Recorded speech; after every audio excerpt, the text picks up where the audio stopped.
of this term that failing to plan is planning to fail. So we continuously and consistently plan every day in, every day out, because we don't want to fail. Even at classroom, the first planning is what we call a lesson plan. Then we also have the schemes of work. Then we progress. We even go to bigger plans, like maybe it is a budget, it is a strategic plan of a school. It is all those are plans, because we don't want to fail. So we have to plan.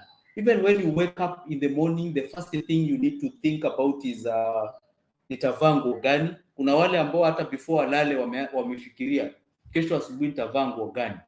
So that is planning. So we continuously and consistently plan and replan. So planning is an essence in life.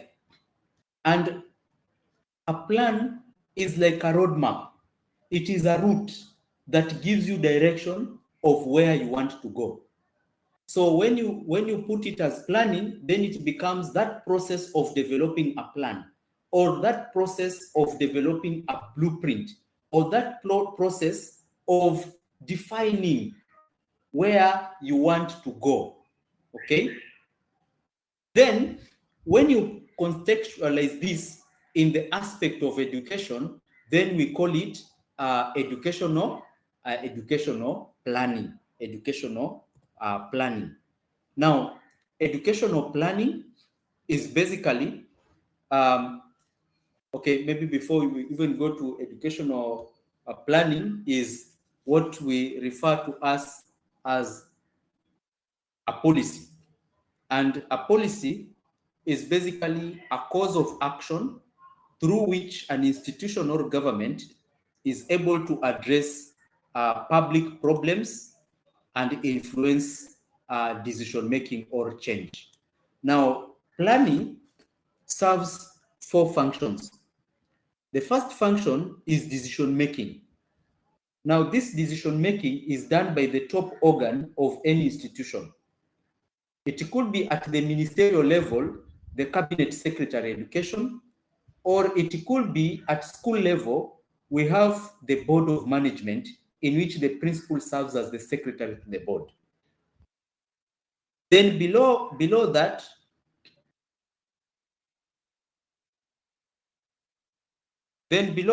we have the technical function.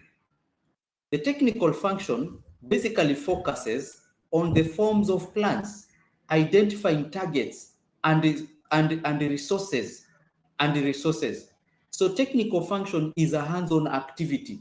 It is done by somebody who has done social science like education, or has done statistics, mathematical statistics, so that you are able to sit down and look at the decisions that have been made, and then you see how viable they can be achieved. The CS has said that from next year, we want to construct this number of this. Maybe we are going to implement the free primary education. Let us use that one. But for you to implement the free primary education, that is a political declaration, which is done by the decision makers. Now, the technical function is now to look at this one and see how it can be actualized. And how can it be actualized? You look at its actualization in terms of how many classes need to be constructed, or how many schools need to be constructed, so that you can be able to meet the demand of the free primary education. Then below that, we have the implementation function, which is concerned with the fulfillment of the target. Now, we have done the decisions of free primary education. We have constructed the class. Then the students are here. So how do we fulfill? Unaweza kuwa ndio umesema hivyo, lakini you realize the students are not coming, or the numbers skyrocket, like you have even other students which are beyond the required legal age. So the implementation part is now looking at fulfilling the targets of free primary education. Now we are with them here. Then lastly is the control function, which tries to establish the discrepancies between what was planned and what is actually achieved.